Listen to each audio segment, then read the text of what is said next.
जय श्री राम जी भक्तों, आज आप सुनेंगे श्री रामचरितमानस जी के लंका कांड का 29 नंबर का दोहा। जैसा कि हर दिन 3 दोहा सुनाती हूँ और इसके अंदर जितनी चौपाइयाँ आती हैं सारी चौपाइयों को अर्थ सही सुनाऊंगी। तो शुरू करते हैं, आप ध्यान से सुनिए। हम आरंभी हरि कथा तुम निर्वाहन आय सुआसन लीजिए सुनहु वीर हनुमान। सियावर रामचंद्र की जय, बोलो बजरंग बली की जय, बोलो सब देवी देवों की जय। जरहि पतंग मोह बस भार बहहि खर ब्रंद, ते नहीं सूर कहा वही समुझ देखो मति मंद। सिया राम। अरे मंद बुद्धि समझ कर देख, पतंगे मोहवश आग में जल मरते हैं, गधों के झुंड बोझ लाद कर चलते हैं, पर इस कारण वे शूरवीर नहीं कहलाते।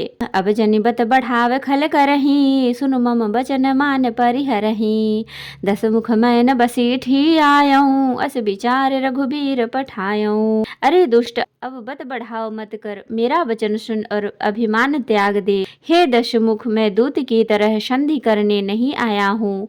श्री रघुवीर ने ऐसा विचार कर मुझे भेजा है। बार बार अस कहै कृपाला, नहीं गजारे जसु बधे श्रकाला।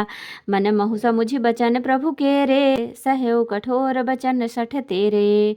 कृपालु श्री राम जी बार बार ऐसा कहते हैं कि सियार के मरने से सिंह को यश नहीं मिलता। अरे मूर्ख, प्रभु के उन वचनों को मन में समझ कर याद करके ही मैंने तेरे कठोर वचन सहे हैं। नाहित करि मुख भंजन तोरा, ले जाते हूँ सीता ही बर जोरा। जाने तब बल अधम सुरारी, सुने हरिया नहीं पर नारी। तै निश्चर पति गर्भ बहुता, मैं रघुबीर सेवक कर दूता। जौन राम अपमान ही डरऊं, तो ही देखत अस कौतुक करऊं। नहीं तो तेरे मुंह तोड़कर मैं सीता जी को जबरदस्ती ले जाता। अरे अधम, देवताओं के शत्रु तेरा बल तो मैंने तभी जान लिया जब तूने सोने में पराई स्त्री को हर चुरा कर लाया। तू राक्षसों का राजा और बड़ा अभिमानी है, परंतु मैं तो श्री रघुनाथ जी के सेवक सुग्रीव का दूत, सेवक का भी सेवक हूँ। यदि मैं श्री राम जी के अपमान से न डरूं, तो तेरे देखते ही देखते तमाशा करूं कि तो ही पटक महिसेन हति, चौपट करी तब गाँव। तब जुवतिन समेत 60 जनक सुत ही ले जाऊं। सिया राम। तुझे जमीन पर पटक कर तेरी सेना का संहार कर और तेरे गांव को चौपट नष्ट भ्रष्ट करके, अरे मूर्ख, तेरी युवती स्त्रियों सहित जानकी जी को ले जाऊं।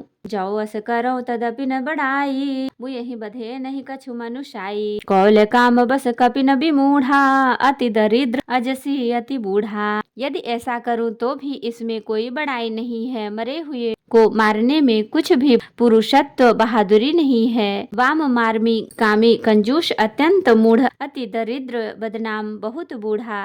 सदा रोग बस संतत क्रोधी, विष्णु विमुख ऋतु संत विरोधी। तनु पोषक निंदक अघ खानी, जीवत शव सम 14 प्राणी। नित्य का रोगी, निरंतर क्रोध युक्त रहने वाला, भगवान विष्णु से विमुख, वेद और संतों का विरोधी, अपना ही शरीर पोषण करने वाला, पराई निंदा करने वाला और पापी की खान महापापी, ये 14 प्राणी जीते ही मुर्दे के समान हैं। अस विचारी खल बधौ न तोहि, अब जन ऋष उपजावसी मोहि।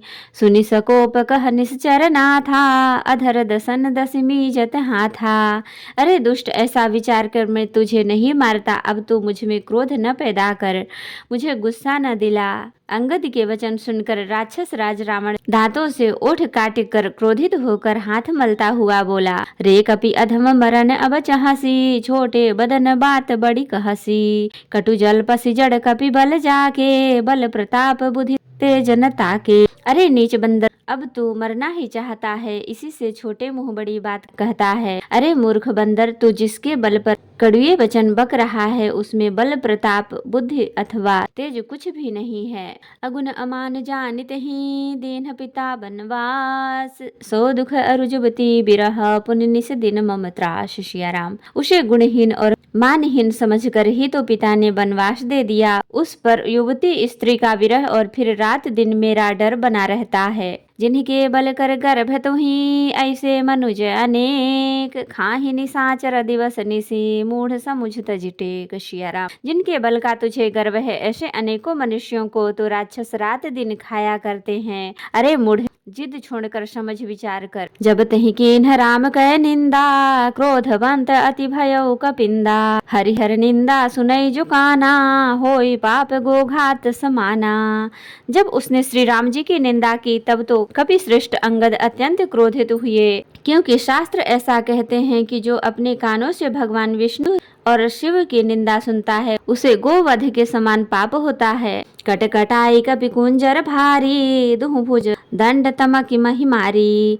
डोलत धरनी सभासद खसे, चले भाजी भय मारुत ग्रसे। वानर श्रेष्ठ अंगद बहुत जोर से कटकटाए, शब्द किया और उन्होंने तमक कर जोर से अपने दोनों भुजदंडों को पृथ्वी पर दे मारा। पृथ्वी हिलने लगी, जिससे बैठे हुए सभासद गिर पड़े और भय रूपी पवन भूत से ग्रस्त होकर भाग चले।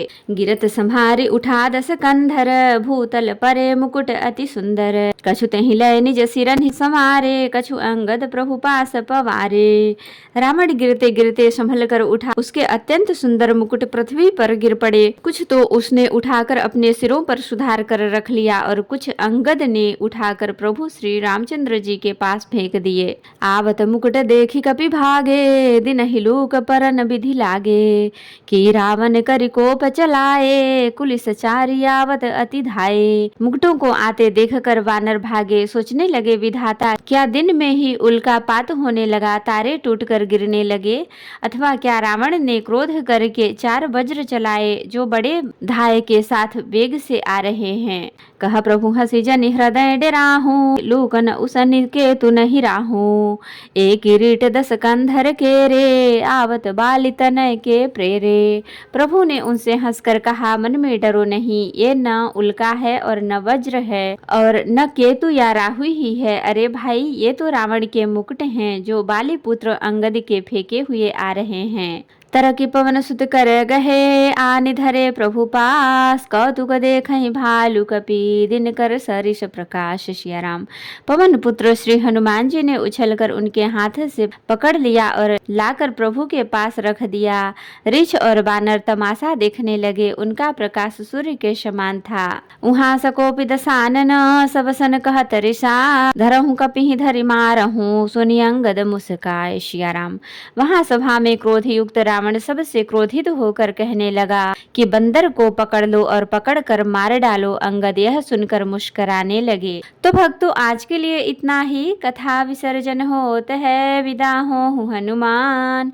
राम लखन सीता सहित सदा करहु कल्याण। कहूँ दंडवत प्रभु सन, तुम्हि कहूँ कर जोरी। बार बार रघुनाथ कहीं, सुरत करायहु मोर। नाथ एक वर मागऊँ, सोई कृपा करि देहु। जन्म जन्म प्रभु पद कमल, कबहु घटे जनिने। सियावर रामचंद्र की जय, बोलो बजरंगबली की जय, बोलो सब देवी देवों की जय।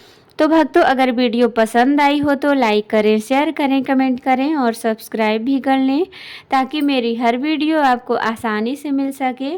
जय श्री राम जी भक्तों, आपका दिन शुभ हो। भक्तों, मैं आपको फिर से याद दिला दूं, अगर अभी तक आपने मेरे चैनल को सब्सक्राइब नहीं किया है तो कर लें और कमेंट में जय श्री राम जी जरूर लिखें। धन्यवाद।